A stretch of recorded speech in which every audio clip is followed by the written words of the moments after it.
Hello everyone, आप सभी का फिर से स्वागत है। ये वर्ल्ड ज्योग्राफी एनसीईआरटी का डिस्कशन है और हमारा आज का टॉपिक है मानव विकास अध्याय 5। डिस्कशन को स्टार्ट करने से पहले मैं बता दूं इसका पीडीएफ अवेलेबल है। अगर आपको पीडीएफ चाहिए तो Telegram channel, Telegram quiz group या चैनल के कम्युनिटी बॉक्स में जाइए, वहां पे इसके रिगार्डिंग में इंफॉर्मेशन को अपडेट कर दिया गया है। सबसे पहले यह जानने की कोशिश करेंगे कि मानव विकास को किस रूप में परिभाषित किया जाता है। तो देखिए, मानव जीवन यापन के लिए, मानव को अपना जीवन यापन करने के लिए जिन मूलभूत आवश्यकताओं की जरूरत होती है, जैसे भोजन, ठीक है, आवास, इसके बाद वस्त्र, सांस लेने के लिए स्वच्छ वायु, पीने के लिए स्वच्छ जल, यानी जो मूलभूत आवश्यकता है, इनके विकल्पों में वृद्धि करना, उनके जीवन में सुधार करना, उनके जीवन में सार्थकता को विकसित करना और लोगों में क्षमताओं को विकास करने की जो प्रक्रिया है, ये मानव विकास के रूप में जो है परिभाषित करता है।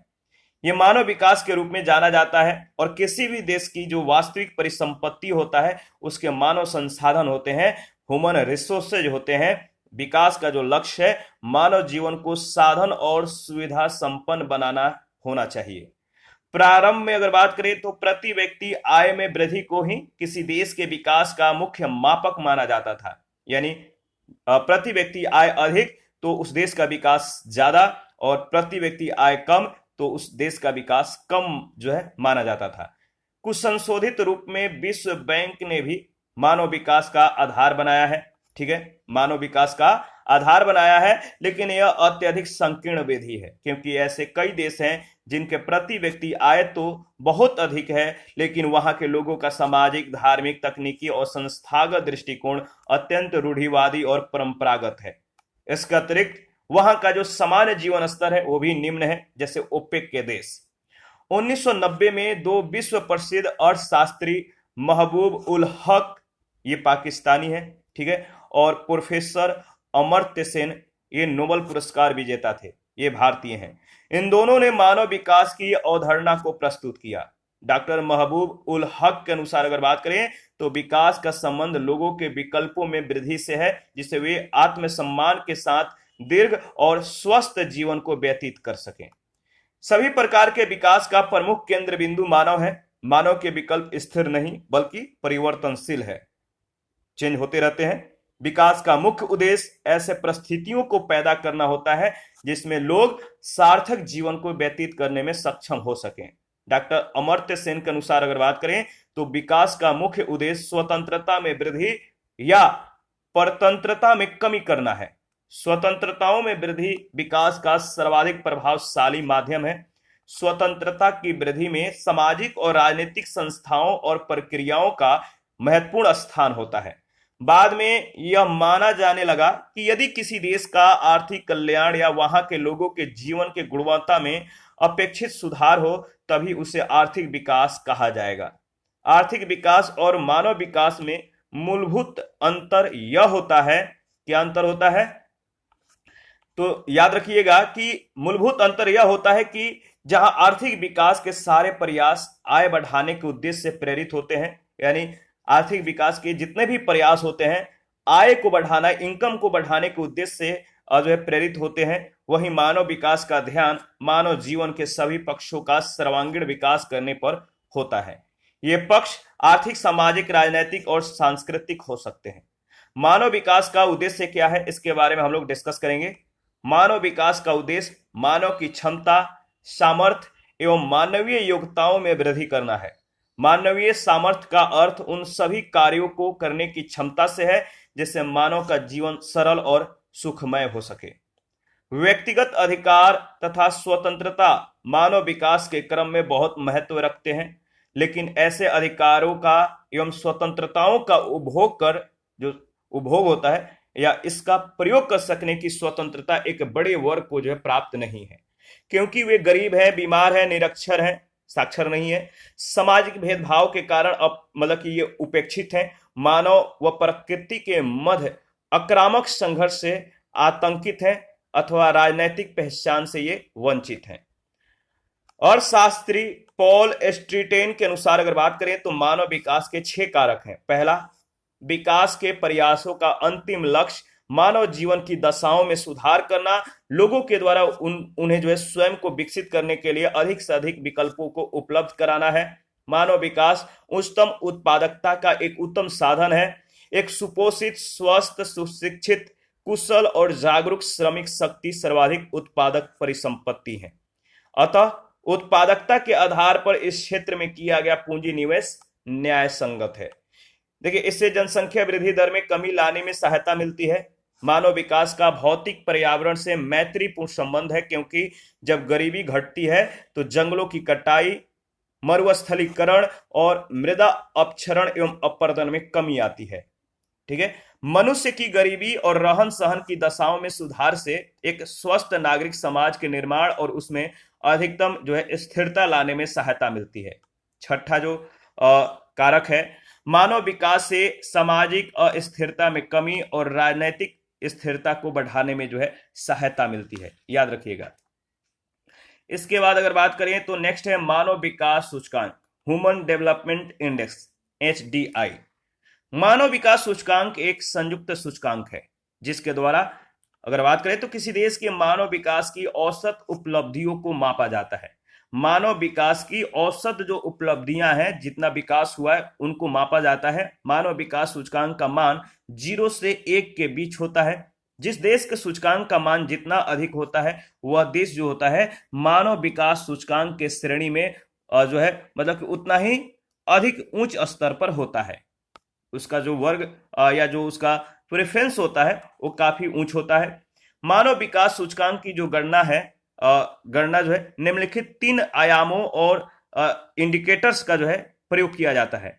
मानव विकास सूचकांक की गणना में 3 आयाम और सूचकों का प्रयोग किया जाता है, डायमेंशन और इंडिकेटर्स का प्रयोग किया जाता है। तो मानव विकास सूचकांक के जो आयाम हैं, कौन कौन से आयाम हैं, क्या क्या डायमेंशन है, तो देखिए हेल्थ है, एजुकेशन है और इसके बाद आपका मतलब कि जीवन स्तर है। ठीक है, याद रखिएगा। मानव विकास सूचकांक के आयाम कितने हैं? 3 हैं। हेल्थ यानी स्वास्थ्य, शिक्षा, जीवन स्तर। स्वास्थ्य में शिशु मृत्यु दर और पोषण, शिक्षा के अंतर्गत स्कूलों में नामांकन और स्कूल में समयावधि। ठीक है, और जीवन स्तर के अंतर्गत अगर बात करें तो विद्युत, आवास उपलब्धता, परिसंपत्ति, भोजन पकाने का जो भोजन पकाने के लिए जो ऊर्जा है, ये शौचालय और स्वच्छ जल, ये सभी जीवन स्तर के अंतर्गत आते हैं। मानव विकास सूचकांक के आयामों की जो गणना है, जो कह सकते हैं जो आयाम की जो गणना है वो किस तरह से किया जाता है, तो इसको देख लेते हैं। आयाम, सूचक और गणना। जैसे आयाम में अगर बात करें तो पहला जो आयाम है दीर्घ एवं स्वस्थ जीवन, यानी जन्म के समय जीवन प्रत्याशा। सूचक क्या है? जीवन प्रत्याशा सूचकांक। और गणना कैसे होगी? तो LE, देखिए LE जो आई है यानी LE -20 बटा 85 -20, यानी जब जीवन प्रत्याशा 85 होगी, LEI बराबर 1, यानी जब जीवन प्रत्याशा यानी LE 85 होगी तब LE1 बराबर 0, यानी जीवन प्रत्याशा 20 होगी। तो याद रखिएगा LE जो I बराबर 1 है, ये इसका मतलब है LE का मतलब है 85, जीवन प्रत्याशा जब 85 होगी, तथा LE1 बराबर जब 0 होगा तब जीवन प्रत्याशा 20 होगी। ये आपका मतलब कैलकुलेशन किया जाता है। इसके बाद नॉलेज के बारे में अगर बात करें तो नॉलेज में जो नॉलेज का जो सूचक होता है, इंडिकेटर्स होते हैं, वो क्या क्या होते हैं, तो आप यहाँ पे देख सकते हैं। शिक्षा सूचकांक यानी स्कूल जाने के औसत वर्षों का सूचकांक, और ये जो होता है MYSI बराबर MYS बटा 15, और स्कूल के प्रत्याशित वर्षों का सूचकांक इस तरह से, तो EI बराबर MYSI प्लस EYSI बटा 2 होता है। ये है आपका गणना, मतलब किस तरह से गणना किया जाता है। इसके बाद है प्रति व्यक्ति आय, यानी PPP के आधार पर पर व्यक्ति आय जो है, पर कैपिटल इनकम जो है, वो आपके जो PPP है, इसके आधार पर प्रति व्यक्ति सकल राष्ट्रीय आय जो है निकाला जाता है। आय सूचकांक के इसके इंडिकेटर जो है आय सूचकांक है, और कैसे निकाला जाता है आप देख सकते हैं। इसका फॉर्मूला क्या है? तो मानव विकास सूचकांक यानी HDI बराबर आप देख सकते हैं इसका फॉर्मूला क्या है, नोट में दिया गया है, इसको एक बार आप देख के आगे बढ़िएगा। देखिए सबसे पहले अगर बात करें तो पहला जो मतलब कि पहला जो है हेल्थ, हेल्थ यानी पहला जो डायमेंशन है वो हेल्थ है। हेल्थ यानी स्वास्थ्य, स्वास्थ्य के सूचक को निश्चित करने के लिए जन्म के समय जीवन प्रत्याशा को जो है चुना गया है। यानी इसका अर्थ है कि लोगों को दीर्घ और स्वस्थ जीवन व्यतीत करने का कितना मतलब अवसर मिलता है। किसी भी देश की जितनी उच्च जीवन प्रत्याशा होगी उतना ही अधिक मानव विकास का सूचकांक होगा, एचडीआई होगा। एचडीआई के लिए जन्म के समय जीवन प्रत्याशा से संबंधित आंकड़े संयुक्त राष्ट्र जनसंख्या विभाजन के द्वारा जो है तैयार किए जाते हैं, यूनाइटेड नेशंस पॉपुलेशन डिवीजन के द्वारा जो है यूएनपीडी के द्वारा तैयार किए जाते हैं। दूसरा जो आयाम है वह है शिक्षा। इसमें 2/3 भरांश वयस्क शिक्षा को और 1/3 भरांश प्राथमिक, द्वितीयक और तृतीयक स्कूलों में संयुक्त नामांकन अनुपात को दिया जाता है। इसका अर्थ है कि पढ़ लिख सकने वाले वयस्कों की संख्या और विद्यालयों में नामांकित बच्चों की संख्या अधिक होने से सूचकांक में वृद्धि होती है और इसके आंकड़े यूनेस्को द्वारा, जो यूनेस्को है इसके द्वारा संकलित किए जाते हैं, इकट्ठा किए जाते हैं। इसके बाद तीसरा जो डायमेंशन है वह है जीवन स्तर। देखिए शिष्ट एवं शालीन जीवन जीने का मापन उस देश के सकल घरेलू उत्पाद तथा प्रति व्यक्ति क्रय शक्ति यानी अमेरिकी डॉलर में क्रय शक्ति के संदर्भ में किया जाता है। इसे क्रय शक्ति क्षमता कहते हैं। इसके आंकड़े विश्व बैंक के द्वारा संकलित किए जाते हैं, जो मतलब कि आईसीपी के द्वारा 188 देशों के सर्वेक्षण पर आधारित होते हैं। क्रय शक्ति क्षमता के आंकड़ों के लिए जो है डेटा के लिए 1996 के आधार पर विश्व के देशों को 3 समूहों में जो है वर्गीकृत किया गया है। पहला उच्च आय वाले देश, यानी प्रति व्यक्ति आय आप देख सकते हैं $13,205 या अधिक हो। उच्च मध्यम आय वाले देश यानी प्रति व्यक्ति आय $4,255 मतलब डॉलर से लेकर जो है $13,205 के बीच हो। इसके बाद निम्न मध्यम आय वाले जो देश हैं यानी आपका कितना $1,086 से लेकर $4,255 के बीच हो।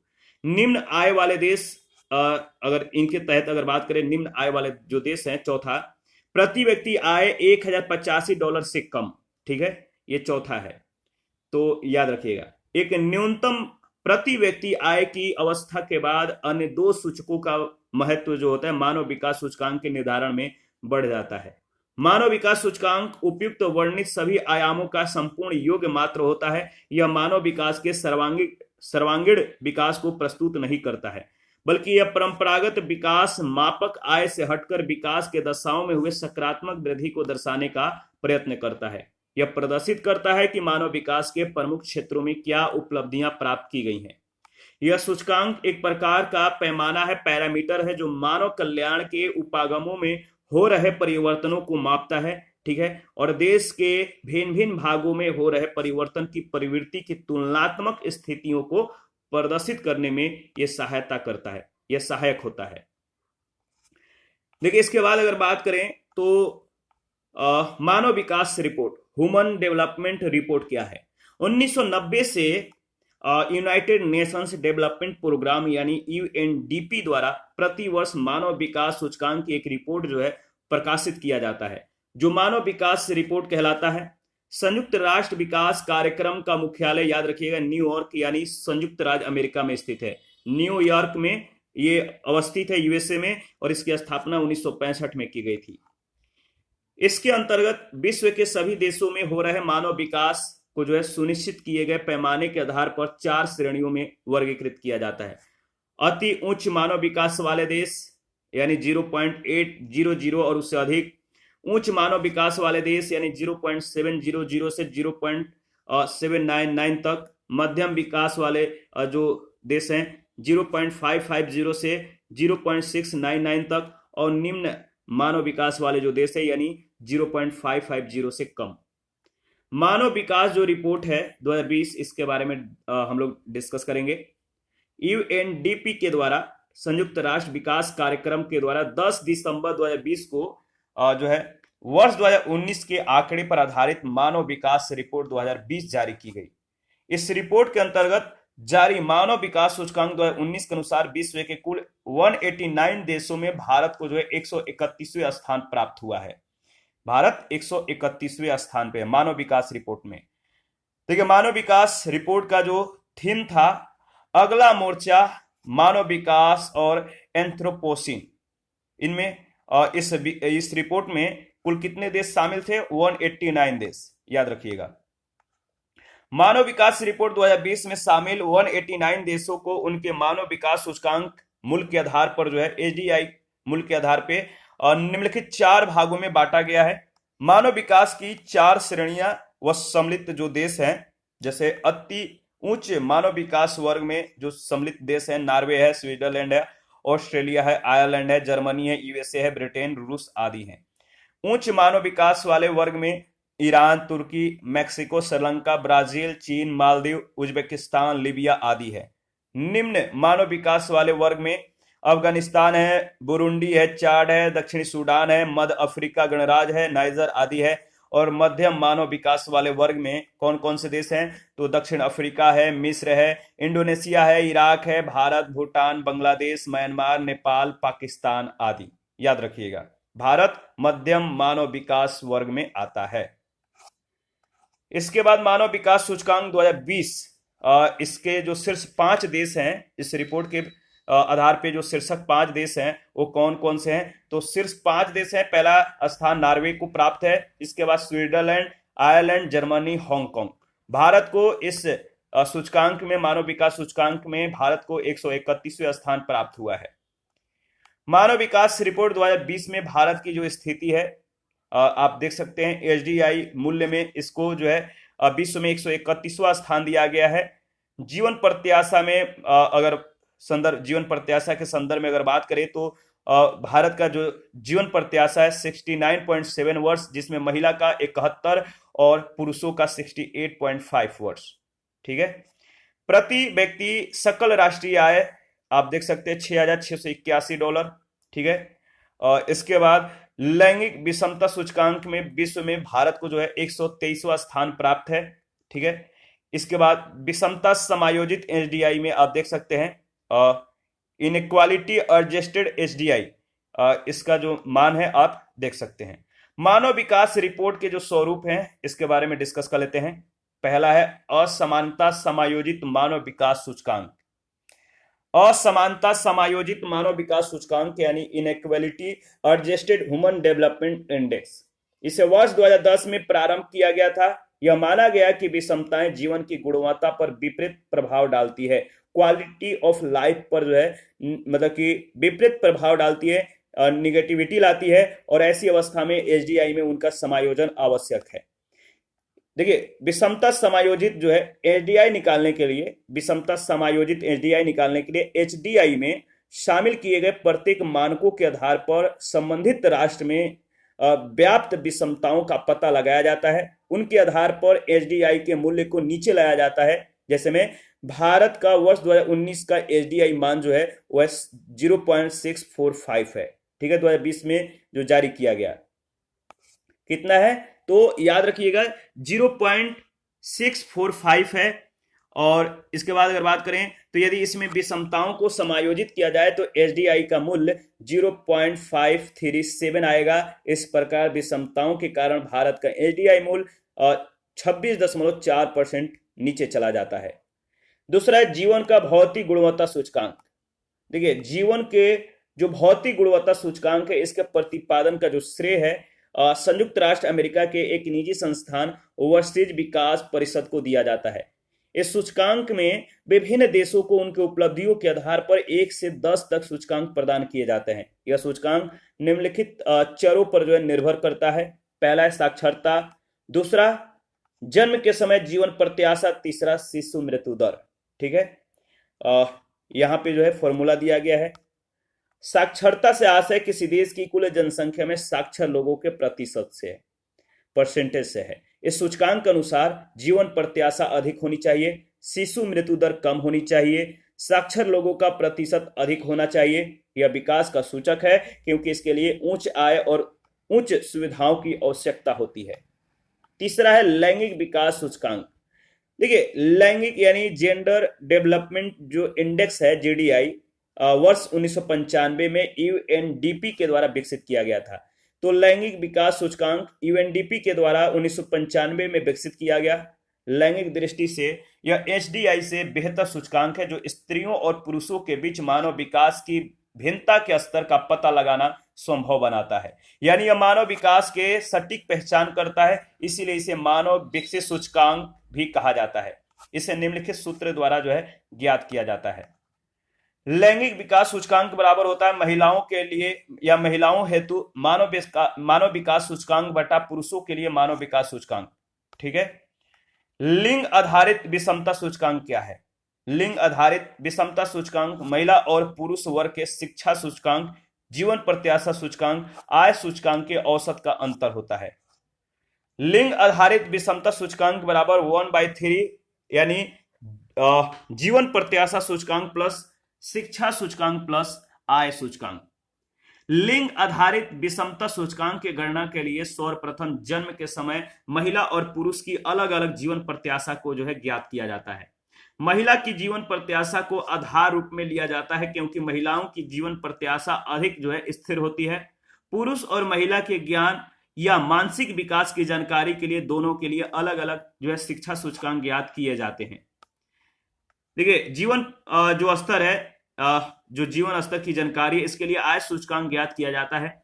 और किसी देश में लैंगिक असमानता के विद्यमान न होने पर मानव विकास सूचकांक तथा लिंग आधारित विषमता सूचकांक दोनों ही समान होंगे।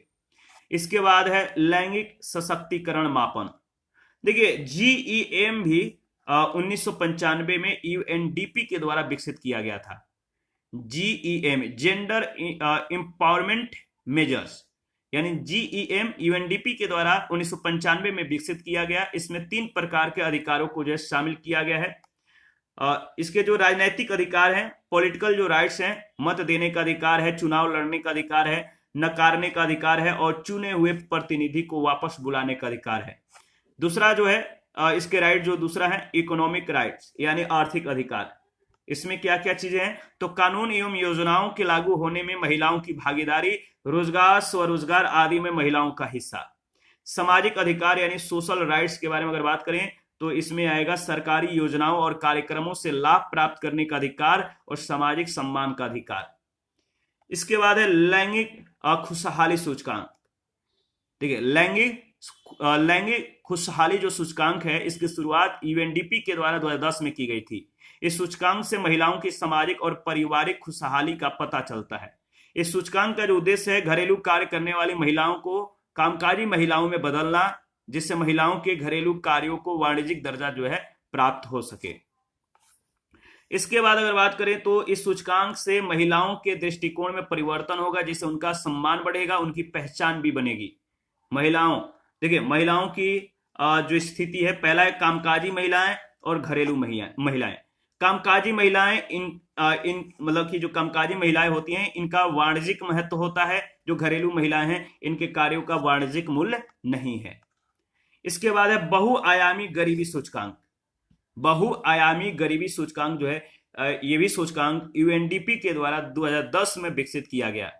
इसमें 3 मुख्य आयामों को 10 उप आयामों में विभाजित किया गया है। इनके माध्यम से गरीबी की व्यापक समझ जो है विकसित होती है और उसका मूल्यांकन सरल हो जाता है। इसके बाद है वैश्विक खुशहाली सूचकांक। किसी देश की खुशहाली मापने का जो पैमाना है 2012 से प्रारंभ हुआ था, जब संयुक्त राष्ट्र की वैश्विक पहल सतत विकास समाधान नेटवर्क ने पहली रिपोर्ट दी थी, वैश्विक प्रसन्नता रिपोर्ट 2022। इसके बारे में हम लोग डिस्कस करेंगे।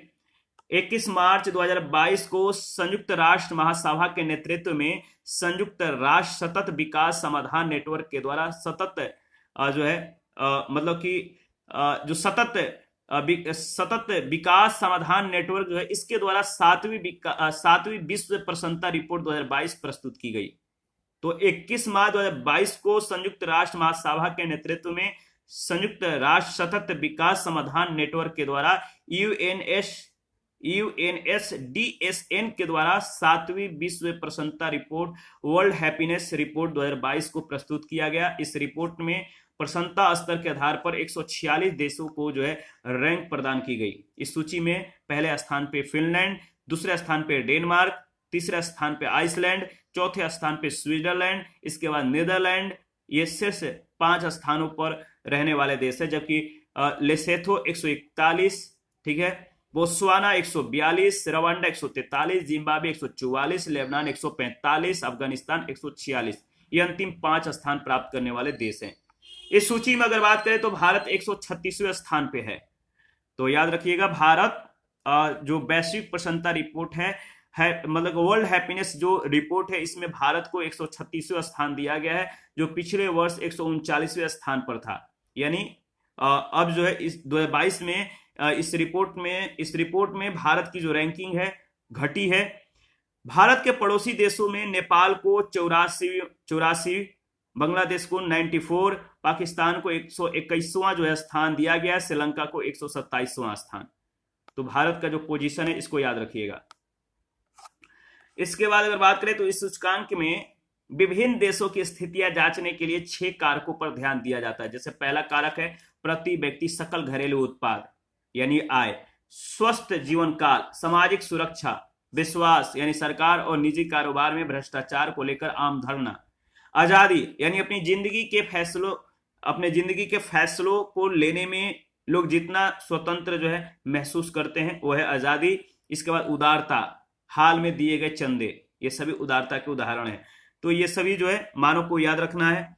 वैश्विक शांति सूचकांक 2021, वैश्विक शांति सूचकांक 2021 जो है 17 जून 2021 को IEEP Institute for Economic and Peace के द्वारा वैश्विक शांति सूचकांक 2021 जारी किया गया। इस सूचकांक का यह 15वां जो है वार्षिक रिपोर्ट था, संस्करण था। वैश्विक शांति सूचकांक के 3 आधार हैं: घरेलू एवं अंतरराष्ट्रीय संघर्ष, सामाजिक सुरक्षा और सैनिकरण। इस सूचकांक के अनुसार यूरोप विश्व का सर्वाधिक शांतिपूर्ण क्षेत्र है। 2015 से लगातार मध्य पूर्व और उत्तरी अफ्रीका विश्व का सबसे अशांत क्षेत्र घोषित किया गया है। वैश्विक शांति सूचकांक 2021 के अनुसार 163 देशों में न्यूनतम 1.110 स्कोर के साथ आइसलैंड विश्व का सर्वाधिक शांतिमय देश है। सर्वाधिक अशांतिमय देश अफगानिस्तान है। वैश्विक शांति सूचकांक 2021 में भारत को 163वें देश की जो है सूची में 163 देश इसमें शामिल थे, जिसमें भारत को 135वां स्थान प्राप्त हुआ है, जबकि 2020 में यह 139वें स्थान पर था। मानव निर्धनता सूचकांक के बारे में अगर बात करें तो मानव निर्धनता सूचकांक की अवधारणा पहली बार 1997 में मानव विकास रिपोर्ट में सामने आई। मानव निर्धनता सूचकांक के अंतर्गत 2 सूचकांकों की रचना की जाती है। पहला सूचकांक विकासशील देश के लिए बनाया जाता है, जिसे HPL1 कहा जाता है, और दूसरा सूचकांक विकसित देशों के लिए यानी HPL2। ठीक है। मानव निर्धनता सूचकांक के अंतर्गत स्वास्थ्य, शिक्षा, उत्तम जीवन स्तर का आकलन किया जाता है। HPL1 और HPL2 जो है HPI1 और HPI2 है, इसको मैं बाय मिस्टेक एल बोल रहा था। HPI ह्यूमन मतलब कि इसका जो पैरामीटर है, जैसे विकसित देशों को कहने का मतलब कि पहला जो सूचकांक है जिससे विकासशील देश, मानव निर्धनता सूचकांक जो है, इनको 2 सूचकों की 2 सूचकांकों में जो है विभाजित किया गया है, HPI1 और HPI2। तो मानव निर्धनता सूचकांक के अंतर्गत स्वास्थ्य शिक्षा, उत्तम जीवन स्तर का आकलन किया जाता है, और HPI1 और HPI2 दोनों के लिए जो है अलग अलग मानक जो है निर्धारित किए गए हैं। इसके बाद अगर बात करें तो देखिए, प्रौद्योगिकी उपलब्धि सूचकांक यानी टेक्नोलॉजी अचीवमेंट इंडेक्स, UNDP ने इस सूचकांक का पहली बार प्रयोग सन 2000 में प्रकाशित किया।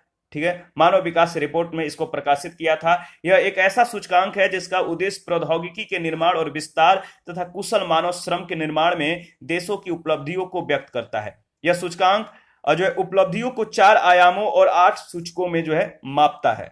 पहला है प्रौद्योगिकी सृजन, टेक्नोलॉजी क्रिएशन। देखिए, इसमें आएगा पेटेंट, जो पेटेंट होते हैं, पेटेंट्स की संख्या, विदेशों से प्राप्त होने वाली रॉयल्टी और लाइसेंस शुल्क। दूसरा है नवीनतम खोजों का प्रसार, जैसे इंटरनेट केंद्रों की संख्या, मध्यम और उच्च प्रौद्योगिकी का निर्यात। तीसरा है पुरानी खोजों का प्रसार यानी टेलीफोन की संख्या, विद्युत उपयोग। चौथा है मानव कुशलता यानी 15+ आयु की जनसंख्या के लिए स्कूली शिक्षा का औसत वर्ष और समग्र विज्ञान नामांकन अनुपात।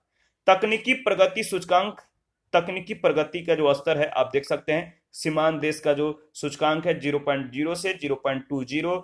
गतिशील ग्रहण गतिशील ग्रहणकर्ता का जो सूचकांक है आप देख सकते हैं, क्षमतावान नेतृत्व और नेतृत्वकर्ता।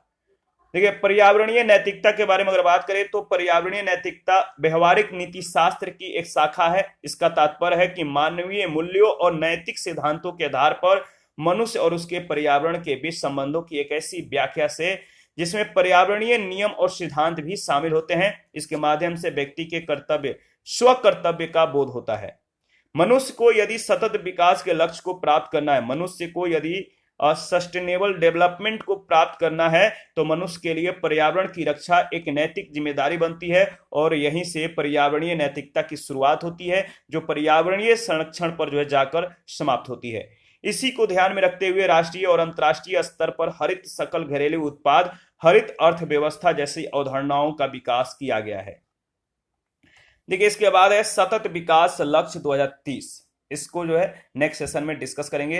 आप अपना प्रतिक्रिया देते रहिए, आपके प्रतिक्रियाओं का हमें बेसब्री से इंतजार रहता है। जिन लोगों ने Telegram channel, Telegram quiz group या फेसबुक पेज, इंस्टाग्राम को ज्वाइन नहीं किया, वीडियो के डिस्क्रिप्शन बॉक्स में उसका लिंक है, आप जो ज्वाइन कर सकते हैं। जो Telegram channel, Telegram quiz group है, वहां पे रेगुलर जो है क्विज कराए जाते हैं, करंट अपडेट दिए जाते हैं, जो भी इंपॉर्टेंट अपडेट होता है वहां पे शेयर किए जाते हैं। तो प्लीज आप लोग ज्वाइन कीजिए और कोई भी कन्वर्सेशन हो कमेंट में, जो वीडियो का जो मतलब कि कमेंट बॉक्स होता है वहां पे आप कमेंट कर सकते हैं या फेसबुक पेज या इंस्टाग्राम के पेज पे जाकर कमेंट कर सकते हैं, मैसेज कर सकते हैं। थैंक यू, मिलते हैं नेक्स्ट सेशन में।